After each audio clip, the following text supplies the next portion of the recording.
The establishment was never your friend. The politicians, Democrats, Republicans, be they U.S. senators or House representatives or the president of the United States, they never had your best interests at heart.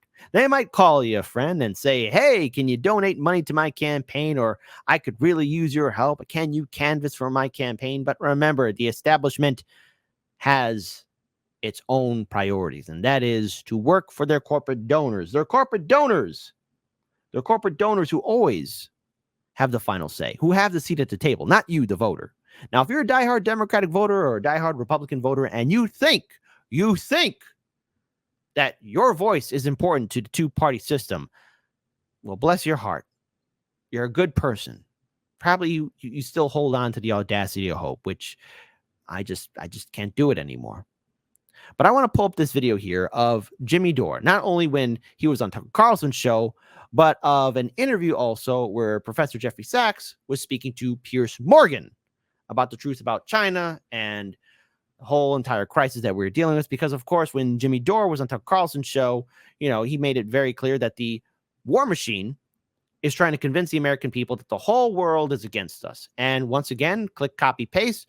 We're seeing again how the establishment system's trying to convince the whole world, trying to convince the American people that the whole world is still our enemy again. China, Russia, everybody's our enemy. But it's the neoliberal system that's the oppressor, that's spying in on us, that's silencing us, that's implementing policies to benefit corporations while the rest of us are facing homelessness, economic insecurity, and so much more. So let's go ahead and pull up this interview here. It's just a few short minutes. It's only 2 minutes. But it's words that resonate today and should resonate with you forever. We're the ones provoking this war, just like we provoked the war in Ukraine. We are now provoking a war with China. And who benefits? I'll tell you right now. Your enemy is not China. Your enemy is not Russia. Your enemy is the military-industrial complex, which has been fleecing this country to the tunes of hundreds of billions and trillions of dollars. How many times are we going to have a defense secretary say, hey, we can't account for $2 trillion in the Pentagon again? Which has happened twice now in my lifetime. So again, people are being the war machine cannot be stopped. Who's running this country? The war machine. It certainly isn't Joe Biden making these decisions. I would like to know who is making the decisions. And I just want to remind everybody, the United States is the world's terrorist. We just set the Middle East on fire in the last 20 years. And now we're doing a proxy war in Ukraine, which we provoked, NATO provoked, and it was just admitted that we provoked it by the former prime minister of Germany. And now we're trying to saber rattle with China, and they're predicting a war. Again, China's not going to invade us. China's not our enemy. We might have an economic war. That's what these are. These are economic wars. These are wars in Ukraine. It's about liquefied natural gas and making sure Germany and Russia never come together because we fear Russia's natural resources and manpower, and we fear them getting together with Germany with their technology and their capital. And so that's why we blew up the Nord Stream pipeline. That's why we're doing the Ukraine war. This is all about hegemony, imperialism, and economics. And if there's a Marine somewhere, it's there because they're about to steal some natural resources from another country. As everybody's screaming about what a bad guy Putin is for invading Ukraine, the United States is currently occupying a third of Syria. And which third is that? It's the third that has the oil. And I want to pause right here again. You got to give the best response or the shout out to Donald Trump, who actually said the truth when asked, why are we in Syria?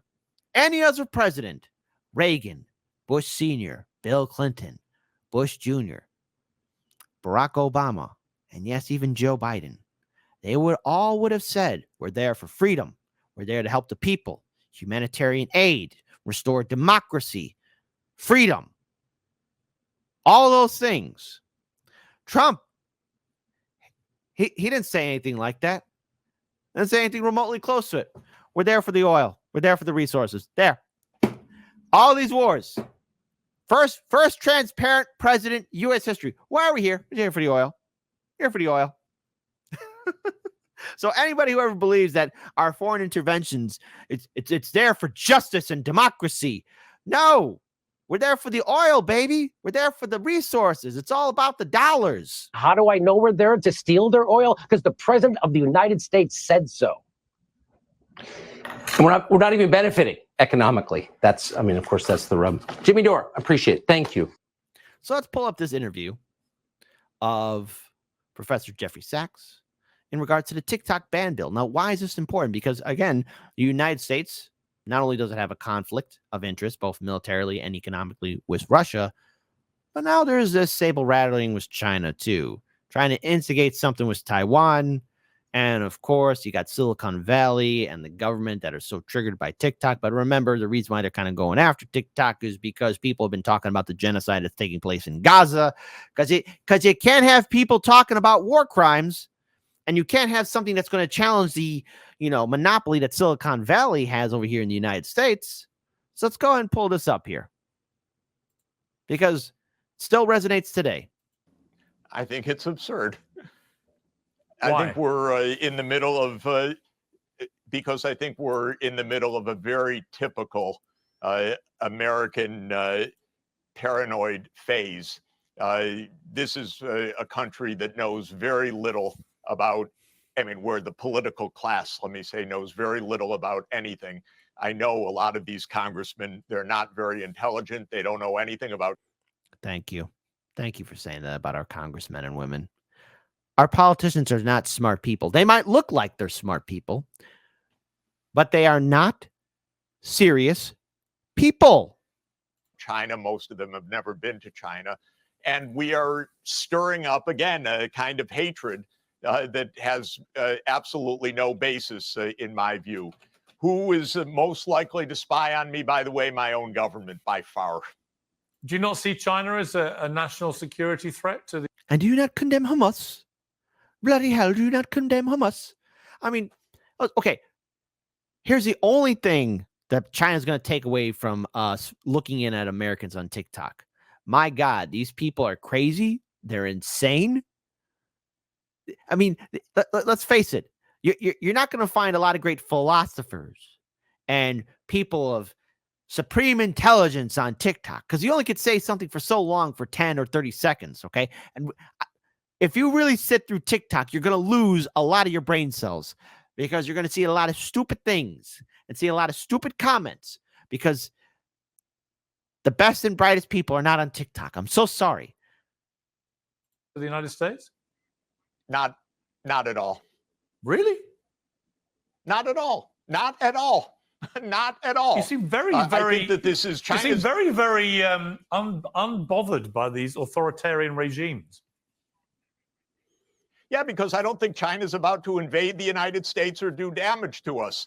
I have been going to China for 43 years now, and most of the time, several times a year, and I have studied and written about Chinese history, Chinese economic history. I have taught many Chinese students. I have been engaged in many research programs. And that's something that Ted Cruz would say. Are you part of the CCP? You know me. Are you part of them? The people spying in on us is our own government, okay? Edward Snowden told us that was happening. So that means you don't have to worry about what a foreign government is doing when our own government's doing that to us. When we have our own politicians siding with corporations and big banks to screw us over, as we get engaged with ridiculous overseas wars that don't serve us at all. But yet we are witnessing how we are writing these endless amounts of checks to Ukraine, to Israel. But yet when the American people ask for help and aid through education, social programs, infrastructure, oops, we got no money, or that's just too expensive. Do I find China a threat to the United States? No, not at all. What if China invades Taiwan? It seems increasing. Because we're probably poking that bear.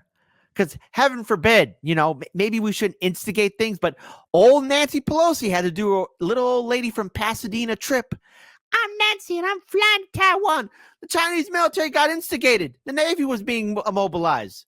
Nancy Pelosi is like the third oh God, I can't even say it. Like one of the few high-ranking members of our government going there. What does that say?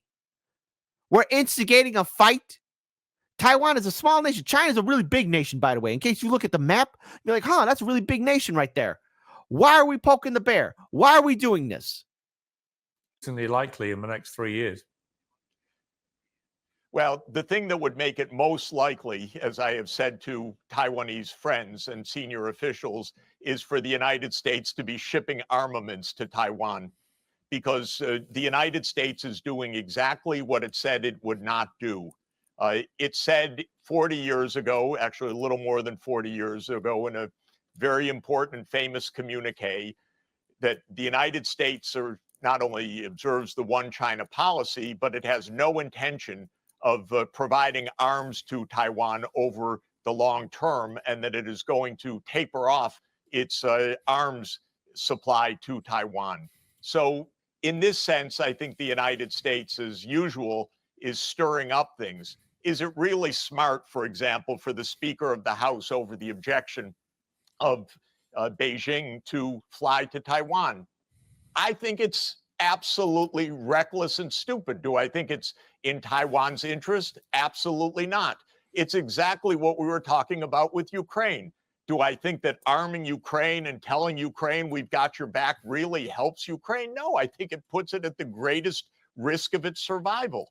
So we don't know how to calm down a little bit, give a little space. I believe Taiwan's part of China. I believe in the one China policy myself.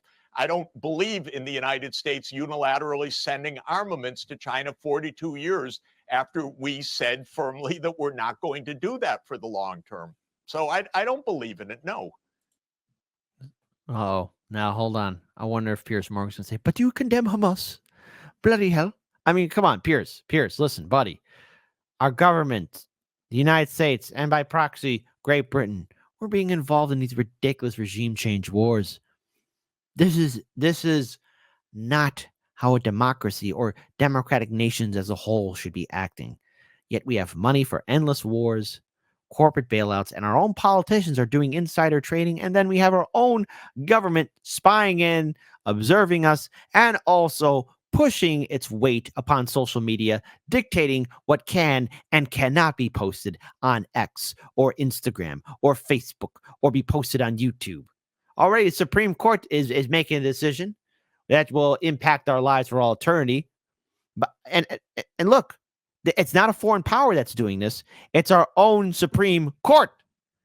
I've said before that the censorship's going to get crazy, especially as this election cycle continues to intensify.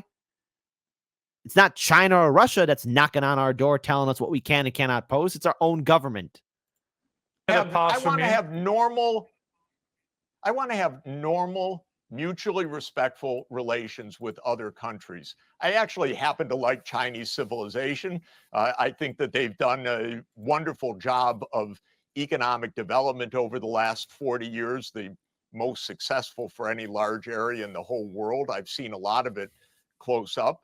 And I want to have mutually respectful, calmer relations, not arms races, not AUKUS, not new nuclear powered submarine bases in Australia and new military bases being announced in the Philippines, and by the way, building huge new NATO bases in Romania. This isn't the way to peace. This is the way absolutely to spiraling violence and war.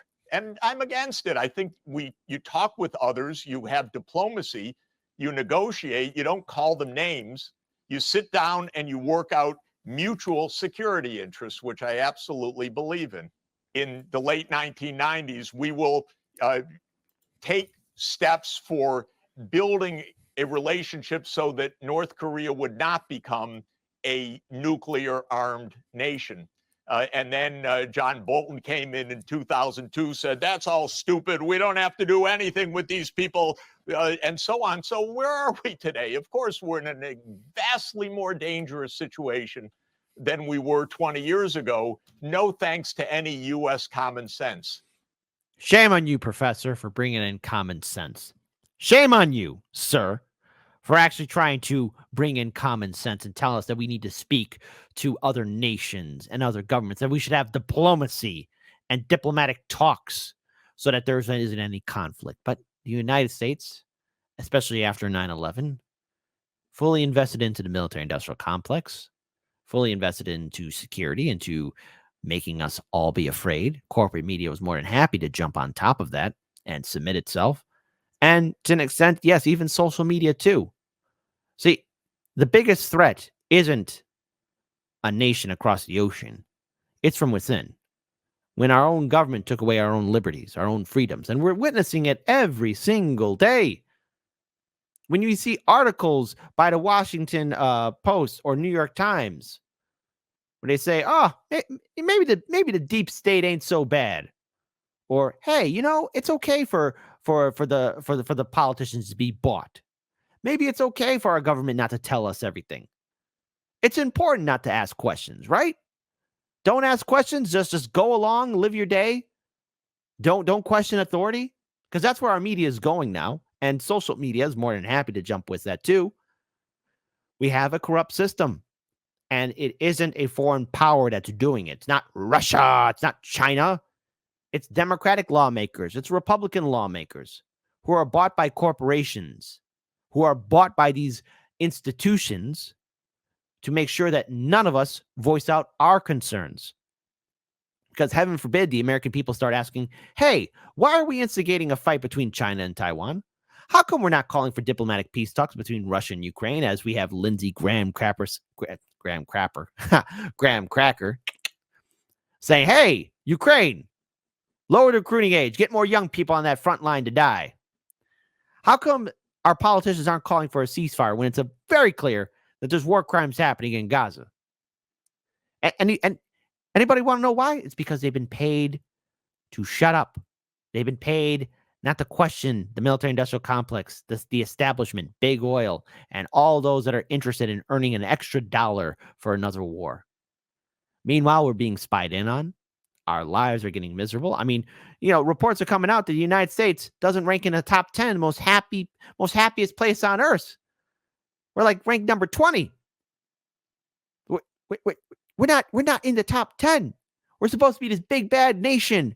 Everything's great here, and people are miserable. And it's because we have a government that's making our lives miserable. Our politicians aren't helping us out. Remember, folks, when the government tells you that a certain group or nation is an enemy, ask yourself why.